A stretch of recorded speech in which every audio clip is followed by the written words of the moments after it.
Em nome do Pai, do Filho e do Espírito Santo. Amém.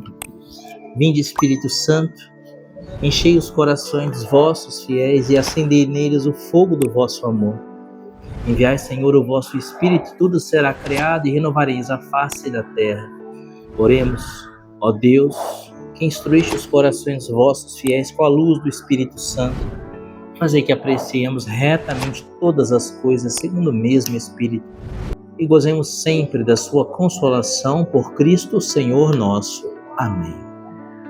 Mãe de Deus, nós consagramos ao seu coração imaculado essa catequese de hoje, te imploramos, passa à frente, para que pela tua intercessão possamos compreender, amar e viver o que o Senhor vai nos falar.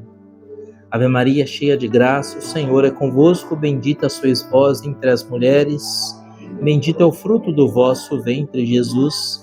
Santa Maria, Mãe de Deus, rogai por nós, pecadores, agora e na hora da nossa morte. Amém. São João Batista, santos anjos da nossa guarda, rogai por nós. Em nome do Pai, do Filho e do Espírito Santo. Amém. Pessoal, boa noite.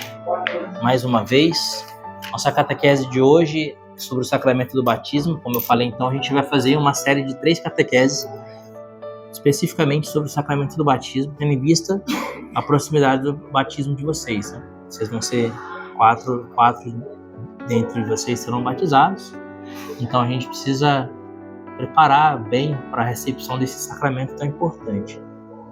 Todos os sacramentos são importantes, só que o batismo é onde tudo começa. O batismo é a porta de entrada para a vida da graça. Seja bem-vinda, minha amada, fique à vontade.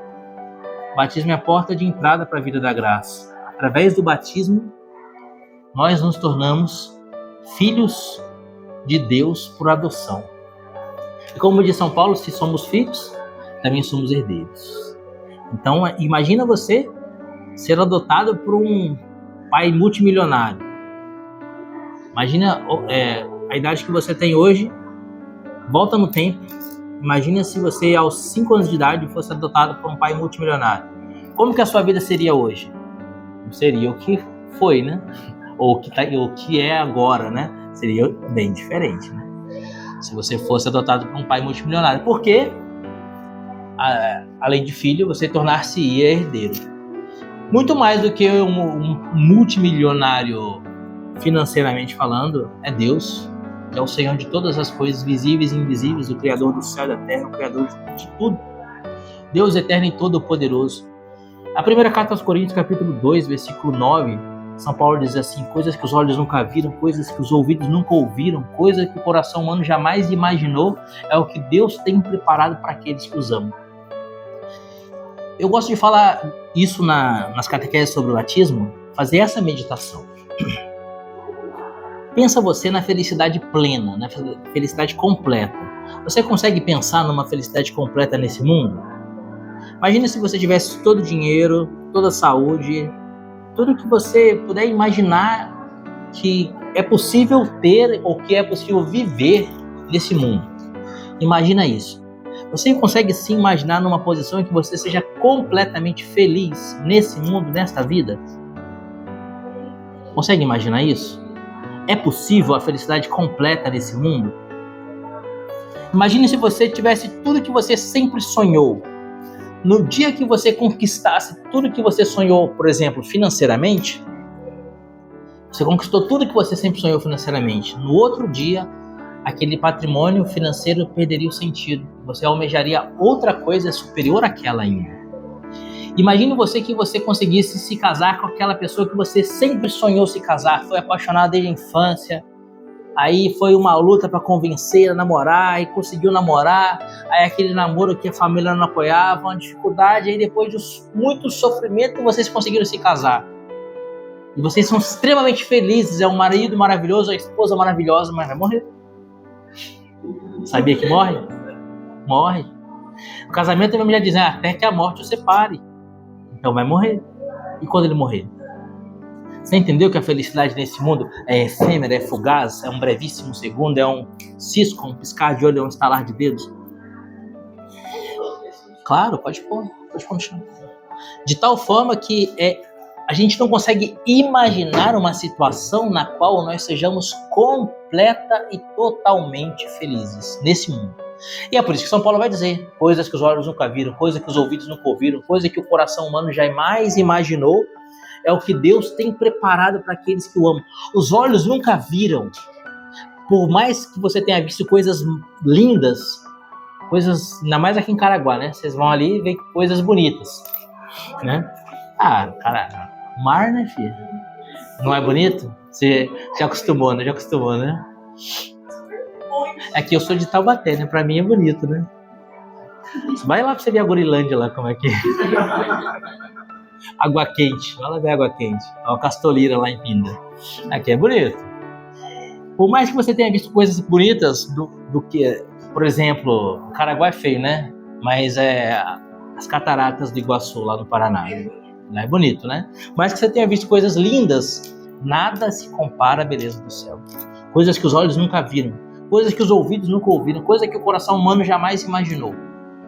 E como que a gente acessa esses tesouros celestes? Qual que é a senha para a gente alcançar essa felicidade eterna no céu? É o batismo. Vocês entenderam a grandeza desse sacramento? Porque o batismo te faz filho adotivo de Deus, herdeiro do céu. O batismo é a chave que abre a porta do céu para a alma. O batismo é aquele, entre aspas, não confundam, bastante aspas, mas aquele diploma de filho de Deus que te deixa, entre aspas, apto a entrar no céu. São Luís Maria Grignion de Montfort escreveu o Tratado da Verdadeira Devoção à Santíssima Virgem, que é uma prática de consagração por meio do qual você se entrega totalmente a Jesus por Maria. E ele diz que essa consagração a Nossa Senhora nada mais é do que a renovação das promessas do batismo pelas mãos de Nossa Senhora. Porque a perfeita consagração a Deus se dá no batismo. E aí São Luís de Montfort vai escrever todo o Tratado da Verdadeira Devoção fazendo uma meditação sobre o sacramento do batismo por meio da devoção a Nossa Senhora. Então fica a dica aí de uma bibliografia. Para você se preparar bem para o sacramento do batismo, leia o Tratado da Verdadeira Devoção à Santíssima Virgem de São Luís de Montfort. É um livro bem pequeno, tem 250 páginas mais ou menos, mas ele é pocket, pequenininho assim. Você lê ele rapidinho. Se você lê 20 páginas por dia, em 25 dias você lê o livro. E é o melhor livro que eu já li. De longe. Melhor do que a Imitação de Cristo, na minha opinião. A Imitação de Cristo é top, né? Você viu como é que o tratado não terminou? É isso daí. Esse livro aqui, ó. Esse livro. Aí, ó. Deixa eu ver só se esse aqui tem a preparação atrás. Esse tem. Esse aqui, top, então. Porque tem uns livros que não tem os atos preparatórios para consagração. Esse aqui tem até a coroinha de Nossa Senhora. Esse livro. Por meio desse livro você se consagra a Nossa Senhora e essa consagração nada mais é do que a renovação dos votos batismais. Amém? Então, gente, para a gente entender bem, então, começar a entender bem depois dessa introdução, o que é um sacramento do batismo, a gente precisa entender o que é um sacramento. Existem sacramentos e existem sacramentais. Você já ouviu essa palavra sacramentais? Você sabe a diferença de um sacramento com um sacramental? Aqui nós temos um sacramental, que é a imagem de Nossa Senhora. Um sacramental, que é essa minha cadeinha, que é um sinal de consagração por esse método de São Luís. Quando você faz essa consagração pelo método de São Luís, você usa um sinal de consagração. Que esse aqui é meu sinal de consagração. Sou consagrado por esse método desde 2001. Então tem 22 anos já de consagração. 22 anos que eu uso um sinal de consagração. É um sacramental. Água benta é um sacramental. Terço abençoado é um sacramental. A bênção do padre depois da missa é um sacramental. A imagem, se for abençoada, é um sacramental. E o que é então um sacramental? Você vê que um sacramental, ele é algo que te leva a uma realidade espiritual. É um caminho que aponta para uma realidade espiritual. A imagem de Nossa Senhora te lembra o quê? Te lembra? Te lembra? Nossa Senhora, né? A imagem de Nossa Senhora. Se você olha para essa imagem, você já não lembra de que você lembra de Nossa Senhora, né? Amém? Você olha para essa imagem, Nossa Senhora das Graças, não é? Mas é Nossa Senhora das Graças? não é Nossa Senhora das Graças, é uma representação de Nossa Senhora das Graças para que a gente possa, ao olhar essa imagem, se recordar da Mãe de Deus e das virtudes da Mãe de Deus. Até a iconografia da imagem, ela é uma pregação, vocês sabiam disso, não? Quando Nossa Senhora tem as mãos estendidas, significa que por meio dela Deus derrama as graças do mundo. Mais uma vez citando São Luís Maria Grande de Montfort no Tratado da Vida da Devoção, São Luís diz: Deus juntou todas as águas e fez o mar, Deus juntou todas as graças e fez Maria. Por isso ela é medianeira de todas as graças passam pelas mãos dela, porque a maior de todas as graças, que é Jesus, o Verbo feito homem, veio a nós por Maria Santíssima, também todas as outras graças devem vir a nós por meio dela. Tudo isso são citações do Tratado da Vida da Devoção de São Luís de Montfort. Então, quando você vê as mãos de Nossa Senhora estendida, quer dizer que as graças vêm por meio das mãos dela. Quando você vê ela pisando na serpente, significa que ela venceu o mal, que ela nunca pecou, que ela é imaculada, conceição, e permaneceu imaculada. O demônio nunca teve vitória alguma sobre ela. Ela é o jardim fechado do Cântico dos Cânticos. Quando a gente vê a cor branca nas vestes de Nossa Senhora, significa a pureza, a santidade, a imaculidade de corpo e de alma. Quando a gente vê a cabeça dela coberta, quer dizer que ela é uma pessoa de oração, porque antigamente se cobria a cabeça para rezar. Quando a gente vê a cor azul do manto dela, significa que ela não é mais daqui, que ela é do céu, entendeu? Que ela é a rainha do céu, e assim por diante. Então, essa imagem não aparenta tanto, mas a imagem de Nossa Senhora das Graças é a imagem de Nossa Senhora grávida. Então, a barriguinha devia estar um pouquinho maior, mas essa imagem não representou bem essa realidade. Mas a imagem de Nossa Senhora das Graças, ela está grávida.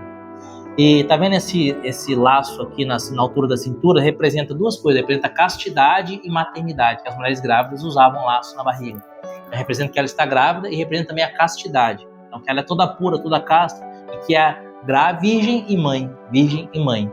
Por isso, a gestação. E além de estar grávida, significa também que a maior, como diz São Luís, a maior de todas as graças veio a nós por meio de Nossa Senhora, que é a encarnação do Verbo. Por isso que ela está grávida. Nossa Senhora das Graças. Então, a imagem de Nossa Senhora das Graças é uma pregação. Você entendeu? A imagem de São Francisco é uma pregação.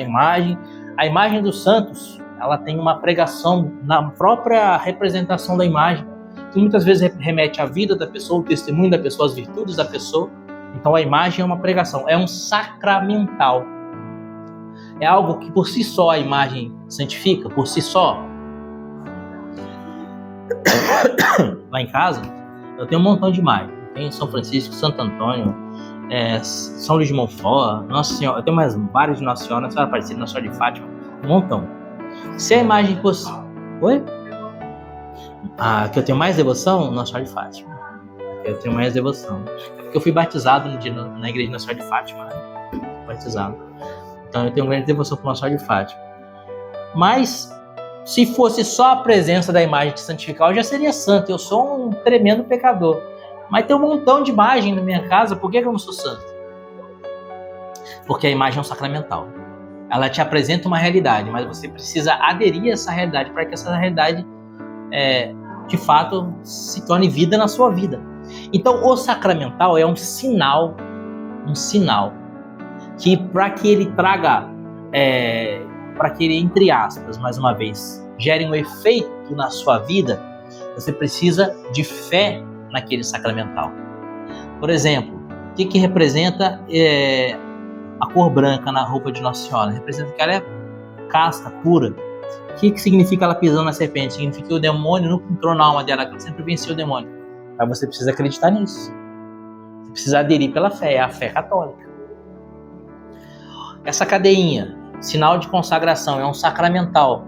Representa que eu sou consagrado a Nossa Senhora, que eu pertenço a Nossa Senhora, eu sou coisa e propriedade de Nossa Senhora, e por meio de Nossa Senhora eu pertenço a Jesus.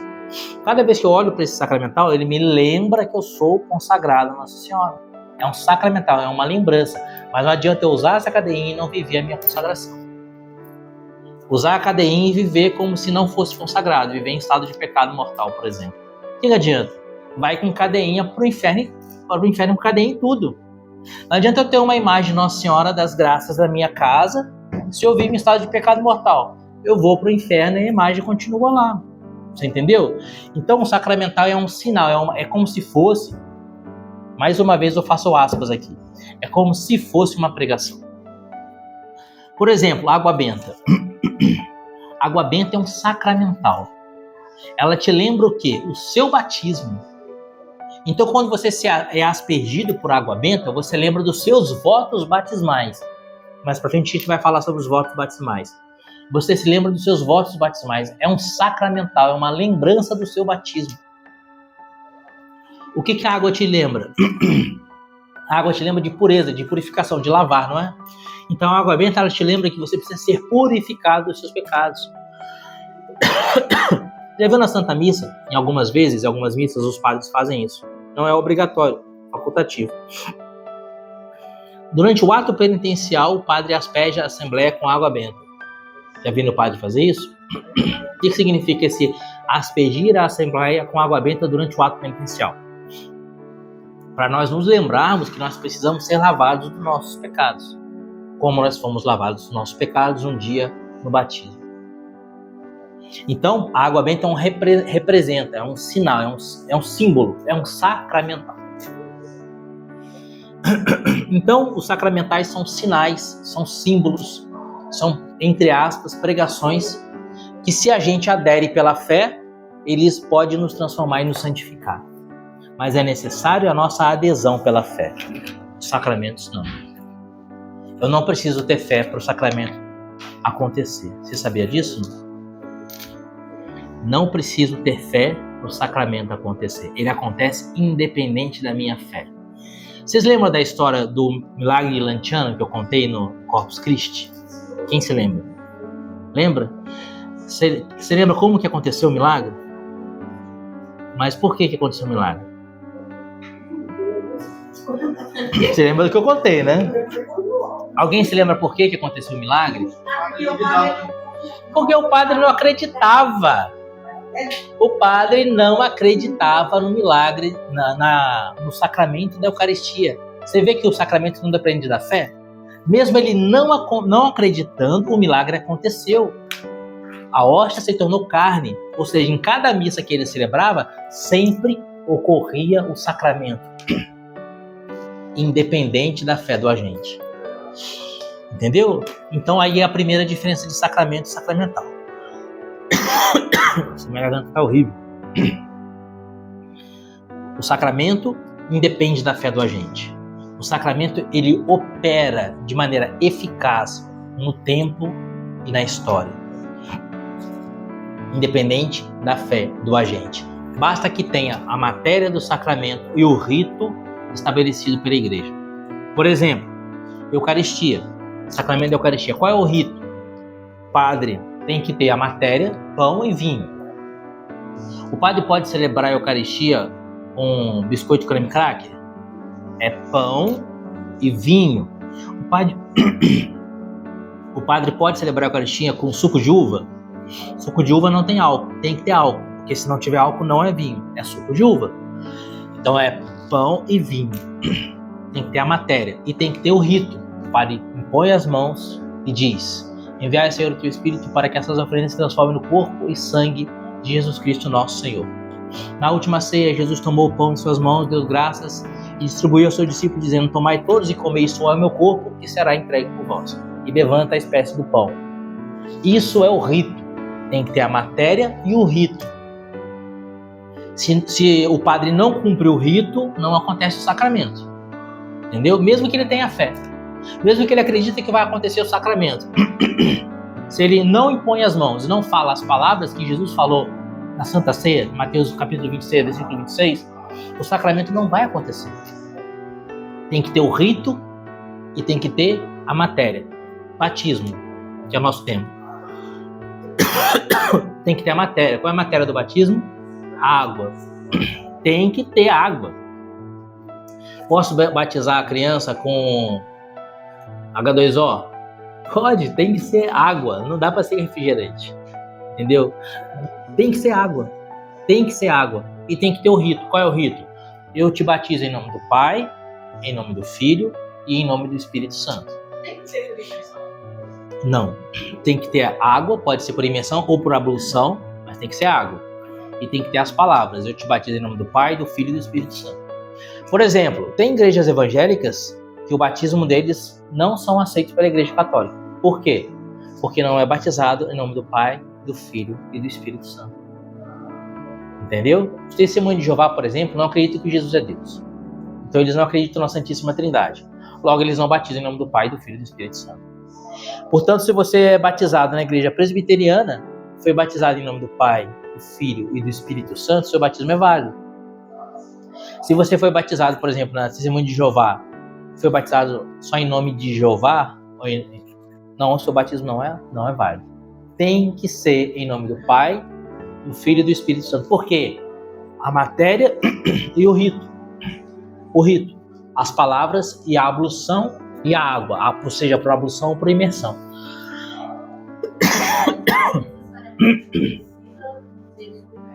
Não, precisa molhar a cabeça da criança. Seja submerso ou seja por ablução. A minha filha foi batizada por imersão, a minha filha mais velha, e os outros 3 por ablução. Então, tanto faz, depende da devoção pessoal do padre. O padre que batizou minha filha foi o padre Nani, e ele batizava por imersão, mergulhou ela na água. E os outros, o Luiz e o Pedro, foram batizados em Aparecida, no Santuário Nacional, foram batizados por ablução. Luiz e o Antônio. O Pedro foi batizado na igreja de Nossa Senhora do Perpétuo Socorro, também só por ablução. Não importa. O que importa é que tenha a água, que é a matéria, e o rito, em nome do Pai, do Filho e do Espírito Santo. É um só. Um só. Que a igreja não aceita o batismo. É, porque não aconteceu. Porque não foi batizado. O batismo é um só. Por exemplo, eu fui batizado já, padre. Onde você foi batizado? Eu fui batizado na igreja presbiteriana. Eu não lembro como é que é na igreja presbiteriana. Deixa eu pesquisar aqui no Google. Batismo na igreja presbiteriana. O pastor batiza em nome do Pai, do Filho e do Espírito Santo. Tá bom, vou conversar com o pastor. O senhor batizou fulano de tal na sua igreja? Batizei. O senhor batizou em nome do Pai, do Filho e do Espírito Santo? Batizei. Batismo vale. Entendeu? Batismo na Testemunha de Jeová. Não foi batizado em nome do Pai e do Espírito Santo. O batismo não valeu, não foi batizado. Já ouviu falar da nulidade sacramental do matrimônio? Casamento nulo? Pediu nulidade? O que é a nulidade matrimonial? Que o casamento não aconteceu. Lembra que eu falei que tem que ter o rito e a matéria? Qual que é a matéria do casamento? Os votos dos noivos.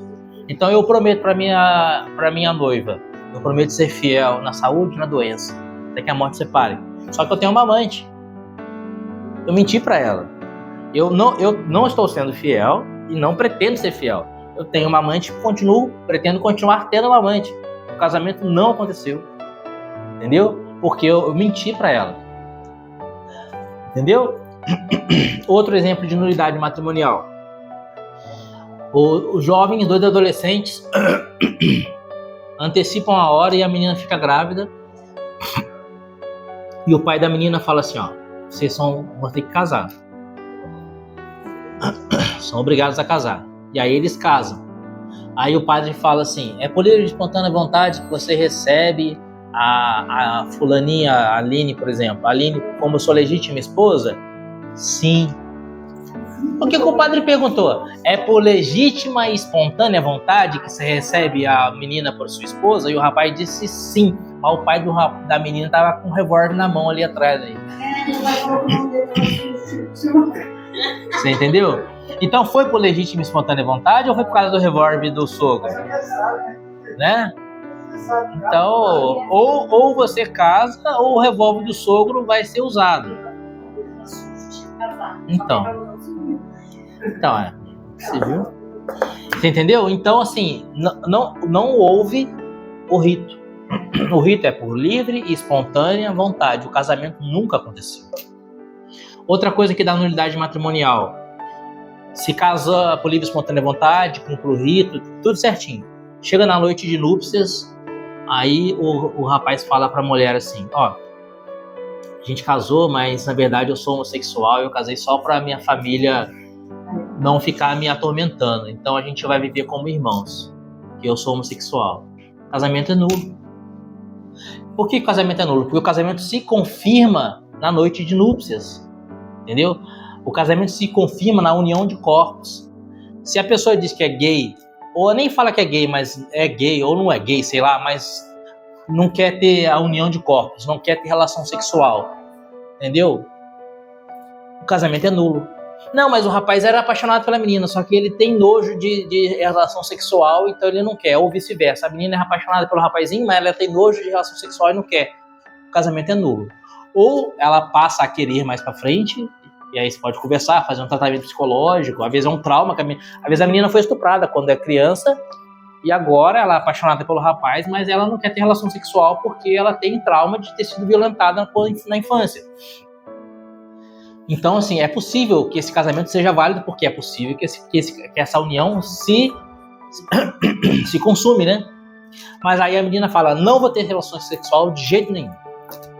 O casamento é nulo. Entendeu? Aí eu quero continuar com ela aqui porque eu a amo e vou viver com ela como irmãos pro resto da vida, até que a morte separe. Pode até ficar com a menina junto, não vai ter nem pecado, porque não vai ter relação sexual, né? Mas saiba que você não está casado com ela. Entendeu? Não está casado de fato. Então são casos de nulidade matrimonial. Assim acontece em todos os sacramentos. Se não cumprir o rito e a matéria, o sacramento é nulo. Todos os 7 sacramentos. E qual que é, então, a matéria do sacramento do batismo? A matéria do sacramento do batismo é a água e a criança, e a pessoa que vai ser batizado, né? O catecúmeno, né? A igreja diz catecúmeno. E o rito é a ablução ou a imersão com as palavras. Eu te batizo em nome do Pai, do Filho e do Espírito Santo. A gente falou, então, a diferença entre o sacramental e o sacramento. E a gente disse que o sacramento independe da fé do agente, certo? Por quê? É preciso que a gente entenda o significado da palavra sacramento. Lembra que eu falei para vocês uma vez sobre o memento moris dos monges beneditinos? Alguém se lembra disso aí, não? Os monges beneditinos de manhã, quando acordam no convento, encontram outro monge e falam assim, bom dia. Não. Eles falam, opa. Também não. Fala, dia. Não. Eles falam, memento moris. É a saudação beneditina. Memento moris. E outro monge beneditino que responde à saudação, ele diz, carpe diem. O que significa carpe diem? A gente acha que carpe diem significa viver a vida loucamente, tocar o terror, porque é exatamente o contrário. Carpe diem significa viva bem o dia de hoje. Memento moris, lembre-se, você vai morrer. Então de manhã, quando um monge encontra o outro, ele fala, você vai morrer. Memento moris. E ele responde, carpe diem. Já que eu vou morrer, então eu preciso viver bem o dia de hoje, ou seja, viver na graça de Deus, com a imagem da morte e do juízo eterno diante dos meus olhos. Por isso, memento moris, carpe diem. Memento, recordação, no latim. Na missa, quando o padre reza pelas almas do purgatório, pelos falecidos, aquele momento chama memento dos mortos. Memento significa recordação, lembrança, lembrar. Memento moris. Sacramento. O que é sacro? Sagrado, né? Sacro concílio, sagrado concílio. Sacro império, um império sagrado. Sacro, sagrado. Sacramento, uma lembrança de algo sagrado. Só que não é um memento do latim. Tem um padre amigo meu, o padre Ravi, que ele fala assim, toda tradução é traidora. Porque quando você traduz uma frase para outra língua, você perde muito do sentido original daquela frase. Então quando a gente traduz memento para lembrança, a gente perde muito do sentido original da palavra memento. Porque lembrança é algo que está no passado e que só se torna presente na sua memória ou imaginação, não é? Lembrança da sua infância. Eu devia ter trazido minha pastilha, cara. Tô tomando uma pastilha de a garganta. Eu quero água. Eu aceito, cara. Tô tomando uma pastilha de anti-inflamatório e analgésico, minha garganta tá zoada. Falo demais, né? Falo 24 horas. Então, o memento do latim é trazer ao tempo presente. Não é como a recordação da nossa infância, por exemplo, que a gente só traz na cabeça. Obrigado, hein, mano? Deus abençoe. Vou jogar pra dentro aqui pra ver se melhora a garganta. Não é só uma recordação a gente traz na nossa cabeça como uma recordação da nossa infância. Não. O memento do latim é trazer presente no tempo e na história. Então é uma atualização no tempo e na história de algo que aconteceu. E quando que aconteceu? Os 7 sacramentos foram instituídos por Jesus. Foram momentos de salvação. Vocês lembram o que é a missa? Foi nossa segunda catequese. O que é a missa? Quem se lembra? Não, ninguém lembra. Ah, eu não acredito. Não acredito, gente. Porque a missa é fundamental. É a segunda catequese. É o santo sacrifício de Jesus na cruz, atualizado no tempo. Obrigado, mamãe. Você é o cara. Obrigado. Olha o bico. É o santo sacrifício de Jesus atualizado no tempo e no espaço. Não foi isso que a gente falou? Atualizado no tempo e no espaço. Sacramento. Tema, a presença real de Jesus no Santíssimo Sacramento no altar. Não, uma catequese não foi essa. Essa foi do Corpus Christi, que eu falei do milagre lantiano. A missa é o santo sacrifício atualizado no tempo e no espaço. Quando o padre está celebrando a missa, Jesus está se imolando de maneira incruenta no altar. Lembra que eu falei isso? Que hora? Naquela hora que está tendo a missa. Então, naquele lugar, quando é celebrada a missa aqui, a paixão de Jesus se renova nessa igreja, naquele momento, naquele lugar, no tempo e no espaço. Isso é o sacramento. Uma atualização no tempo, um memento, no tempo, no espaço, de algo que Jesus fez. Algo sagrado, sacramento. Os sacramentos foram todos instituídos por Jesus. Batismo, crisma, eucaristia, a unção dos enfermos. Os 7 sacramentos foram instituídos pela pessoa de Jesus. E quando ele instituiu um sacramento, ele está fazendo algo salvífico. Isso fica muito claro no sacramento da Eucaristia, que Jesus instituiu na Quinta-feira Santa, no início da sua paixão, e consumou com a sua ressurreição no domingo de Páscoa. O tríduo pascal é a instituição do sacramento da Eucaristia. A gente sabe que é a nossa salvação, porque é a redenção do universo operada por Jesus Deus. Mas todos os outros sacramentos, por exemplo, João 20, quando Jesus instituiu o sacramento da confissão, João capítulo 20, ele diz, soprou sobre eles e disse, recebeu o Espírito Santo, os pecados daqueles que perdoarem serão perdoados, os pecados daqueles que retiverem serão retidos. E deu aos apóstolos o dom de perdoar pecados. Aquele sopro de Jesus que envia a paz através da sua misericórdia e do seu perdão é atualizado em cada sacramento da confissão. Atualizado no tempo e no espaço. E assim, o batismo, ele atualiza no tempo e no espaço. O batismo de Jesus no Jordão e a aplicação das graças do Jordão nas almas de cada um de nós. O que o Pai disse quando Jesus foi batizado no Rio Jordão? O que o Pai disse? Vocês lembram? Eis o meu filho muito amado em quem pus toda a minha afeição. Cada vez que uma pessoa é batizada, mais uma vez, pode falar. Você não disse que o batismo é válido como se batismo no Pai, do Filho E no Espírito Santo. Isso.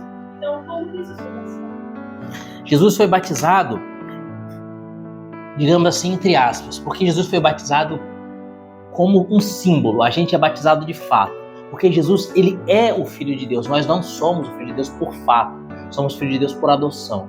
Então, o nosso batismo é uma imersão, ser enxertado na pessoa de Jesus. Entendeu? Jesus é Deus, com a mesma natureza do Pai, com a mesma natureza do Espírito. É um só Deus em 3 pessoas. Então, assim, Jesus não precisava ser adotado como Filho de Deus, porque Jesus é, de fato, Filho de Deus. Mas quando nós somos batizados, nós somos enxertados em Jesus. Como ele disse, eu sou a videira, vós sois os ramos. Se o ramo se desprende da videira, cai e seca. Então a gente precisa estar enxertado em Jesus. E esse enxertar-nos em Jesus é o batismo, por meio do batismo. Porque Jesus é Deus, ele não precisava ser batizado. E é o que o próprio São João Batista disse para Jesus: eu devo ser batizado por ti, tu vens a mim?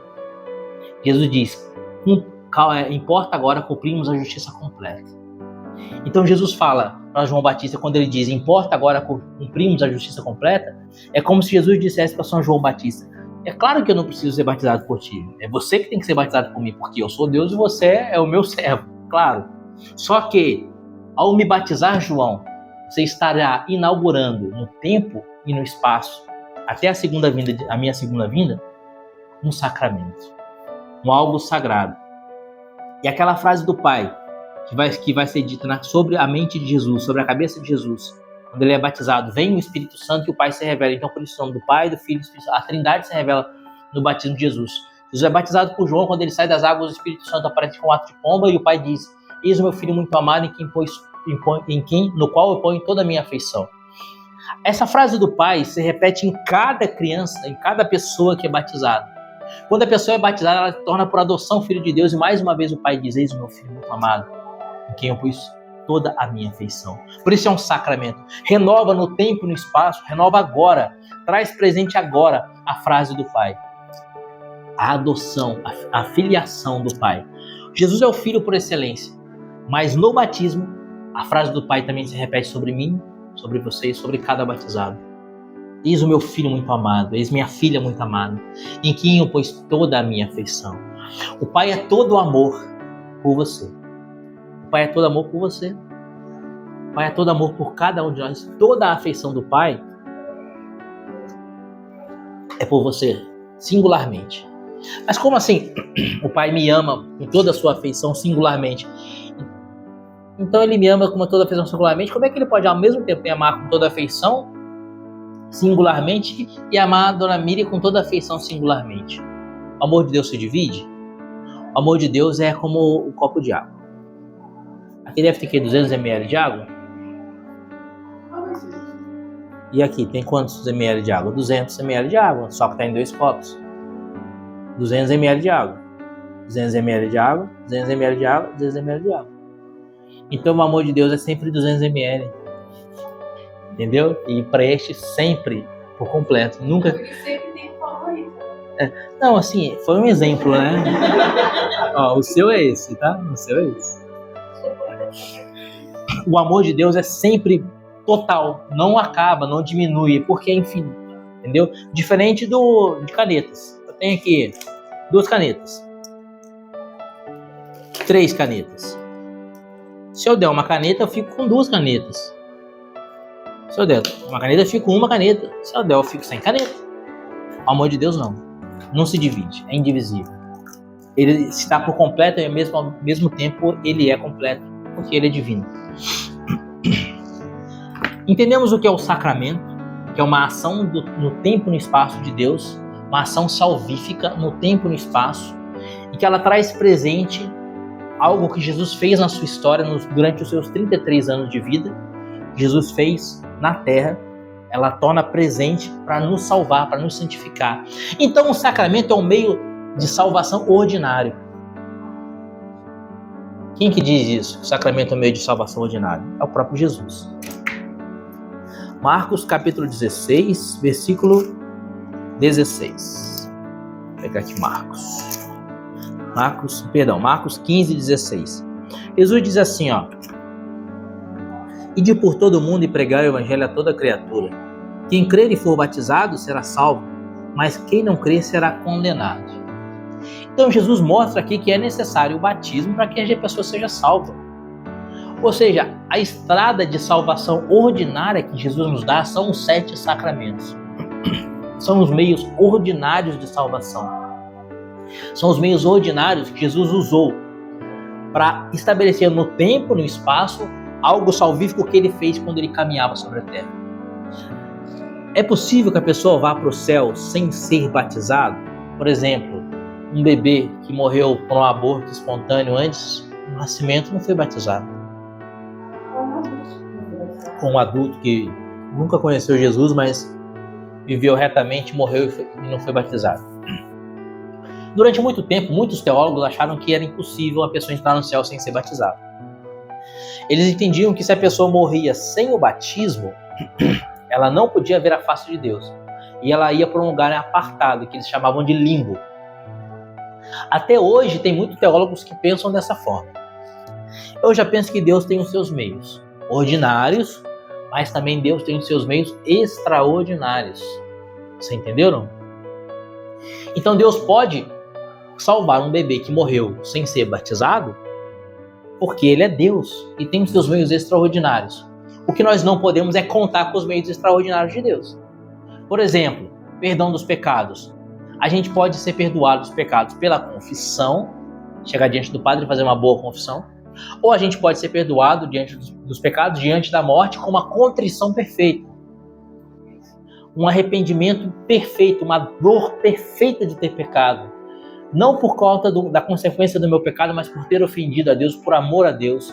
Uma dor perfeita, como teve São Dimas na cruz, que diz: Senhor, lembra-te de mim quando entrares no teu reino.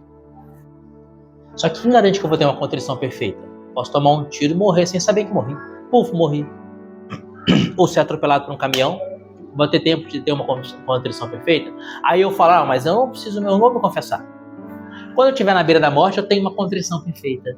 Mas como vai ser sua morte, filho? Você sabe? Entendeu? Só falta esse detalhe. Então, assim, quais são os meios ordinários? A confissão é o meio ordinário. Não conta com o meio extraordinário, conta com o meio ordinário. Entendeu? Então, os sacramentos são meios ordinários de salvação. Dentre os quais, o batismo é a porta de entrada. O batismo é o primeiro, onde tudo começa. Onde nós nos tornamos filhos de Deus, então, por adoção. Lucas capítulo 3, versículo 15. Lucas 3, 15. Ora, como o povo estivesse na expectativa, e como todos perguntassem em seus corações se talvez João fosse o Cristo, João tomou a palavra dizendo a todos: Eu vos batizo na água, mas eis que vem outro mais poderoso do que eu, a quem não sou digno de desatar a correia das sandálias. Ele vos batizará no Espírito Santo e no fogo. Ele tem a pá na mão e limpará a sua eira, e recolherá o trigo no seu celeiro, mas queimará as palhas num fogo inextinguível. Olha que interessante que São João vai dizer aqui. Primeiro ele fala que Jesus vai batizar na água e no fogo. Depois ele fala que ele tem a pá na mão. Depois ele fala que ele limpará a eira. Depois ele fala que uns ele recolherá no celeiro e outros ele queimará em fogo inextinguível. Certo? Mas começa tudo com o batismo. Então, para sermos esse trigo no qual o Senhor vai recolher no celeiro, tudo começa com o batismo. Ele vos batizará na água e no fogo. Na água, sinal da água, eu vos batizo em nome do Pai, do Filho e do Espírito Santo. E o fogo, o Espírito Santo. Porque pelo batismo nós nos tornamos templo e morada do Espírito Santo. E na habitação divina, como dizia Santa Elizabeth da Trindade. Então, o batismo que nasce do coração de Jesus na cruz, quando ele jorra sangue e água, a igreja diz que dali, João 19, versículo 31, dali surgem todos os 7 sacramentos. A fonte dos 7 sacramentos é o coração de Jesus aberto na cruz. Quando no batismo a gente é enxertado em Jesus, tornando-se filho de Deus, atualizando no tempo e no espaço aquela filiação divina, e no batismo a gente tem uma graça, recebe uma graça santificante de sermos novos Cristos. O que significa a palavra cristão? Vocês sabem, não? O que vocês acham que é cristão? Franciscano, que segue Francisco. Cristão, que segue Jesus, mas num sentido muito mais amplo. No sentido de que é um novo Cristo.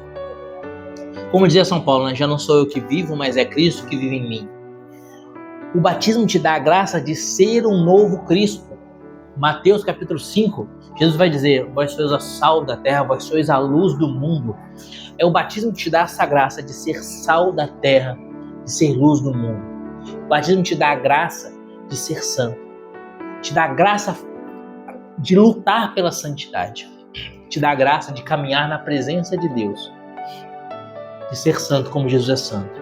De ser um novo Cristo.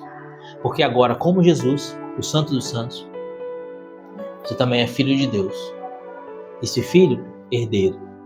E para alcançar a herança, Hebreus capítulo 12, versículo 14. Sem a santidade, ninguém verá a Deus. Preciso ser santo para entrar no céu. Preciso ser batizado para ser santo. Então hoje a gente entendeu o que é um sacramento, o que é um sacramental. A gente entendeu que o sacramento do batismo é o primeiro de todos os sacramentos, que foi instituído por Jesus ao ser batizado por João, que o batismo nos faz filhos de Deus por adoção, portanto herdeiros do céu, e que o batismo é a porta de entrada para a vida na graça. O batismo é o enxertar-se na videira que é Jesus. O batismo nos faz membros da igreja. Já viram falar essa expressão, que o batismo faz membros da igreja? O batismo nos faz membros da igreja, nos faz católicos. O batismo nos faz católicos. Na próxima catequese eu quero falar um pouco sobre o batismo de intenção, o batismo de desejo, o batismo de sangue. Quero falar para vocês também sobre as promessas batismais que a gente precisa viver, né? Vocês sabem as promessas batismais? Não? Vocês são batizados, não sabem as promessas que vocês fizeram, né? Chegar no céu, Jesus fala assim: você cumpriu as promessas que você me fez? Jesus, eu fiz promessa? Fez. Ah, não, de Aparecida eu fui. Não, essa não. As promessas do batismo, você cumpriu? Então, Jesus, veja bem. Tem um lugarzinho no purgatório lá pra gente resolver isso aí, né? Vamos falar sobre as promessas batismais, sobre o batismo de intenção, de sangue e de desejo, as promessas batismais e depois questões práticas sobre padrinho, madrinha, rito do batismo e etc. Amém? Glória ao Pai, ao Filho e ao Espírito Santo, como era no princípio, agora e sempre. Amém. Em nome do Pai, do Filho e do Espírito Santo. Amém.